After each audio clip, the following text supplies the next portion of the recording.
ప్రజాస్వామ్యంలో ఎన్నికలంటే ఓ చదరంగం. ఈ రాజకీయ చదరంగంలో ఎన్నికల బరిలో నిలిచి గెలవాలంటే అంత ఆసామాషి కాదు. ఒక్క మాటలో చెప్పాలంటే పులి మీద స్వారీ చేయటం లాంటిది. అలాంటి ఎన్నికల పోటీలో తలపడి గెలిచి నిలవాలంటే ఎంతో ధైర్యం కావాలి.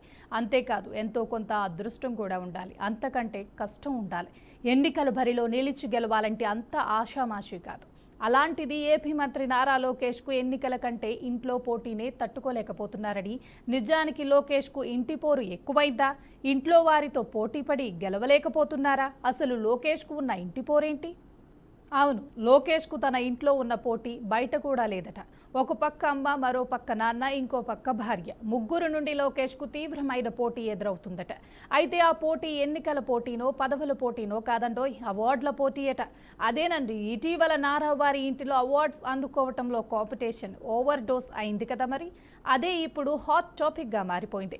ఎందుకంటే ఇటీవల లోకేష్ తల్లి నారా భువనేశ్వరి గోల్డెన్ పికాక్ అవార్డుని అందుకున్నారు. అంతకుముందు లోకేష్ భార్య Nara Brahmani most powerful women in business పురస్కారాన్ని అందుకున్నారు. తాజాగా తన తండ్రి ఏపీ సీఎం చంద్రబాబుకు ఎకనామిక్ టైమ్స్ ప్రతిష్టాత్మక business reformers of the year 2025 పురస్కారాన్ని ప్రకటించింది. దీంతో నారా వారి ఇంట్లో అవార్డుల పంట పండుతుందని పొలిటికల్ సర్కిల్లో చర్చ జరుగుతుంది.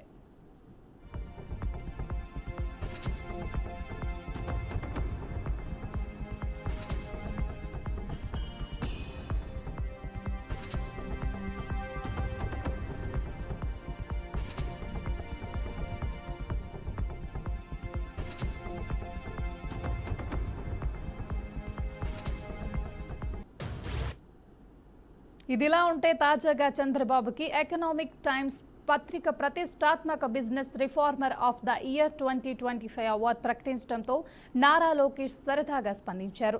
తన తండ్రి, తల్లి, భార్య వరుసగా ప్రతిష్టాత్మక పురస్కారాలు అందుకోవడంతో వారితో పోటీ పడటం ఏ ఎన్నికల కన్నా కష్టంగా ఉందని ఆయన చమత్కరించారు.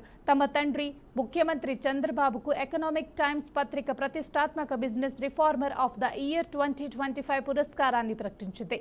ఈ నేపథ్యంలో లోకేష్ స్పందిస్తూ నాన్న business reformer of the year award గెలుచుకున్నారు. అమ్మ గోల్డెన్ పికాక్ అవార్డుని ఇంటికి తీసుకొచ్చారు. తన భార్య బ్రాహ్మిణి దేశంలోని అత్యంత శక్తివంతమైన వ్యాపారవేత్తల్లో ఒకరిగా నిలిచారు. ఈ కుటుంబంతో పోటీ పడటం ఏ ఎన్నికల కన్నా కష్టమని నేను తెలుసుకుంటున్నాను. నే ఇంట్లో అవార్డుల పోటీ ముందు ఎంత పెద్ద ఎన్నికలైనా చిన్నవే అని తన సోషల్ మీడియా ఖాతాలో పోస్ట్ చేశారు. అయితే లోకేష్ సరదాగా చేసిన ఈ పోస్ట్ సోషల్ మీడియాలో వైరల్గా మారింది.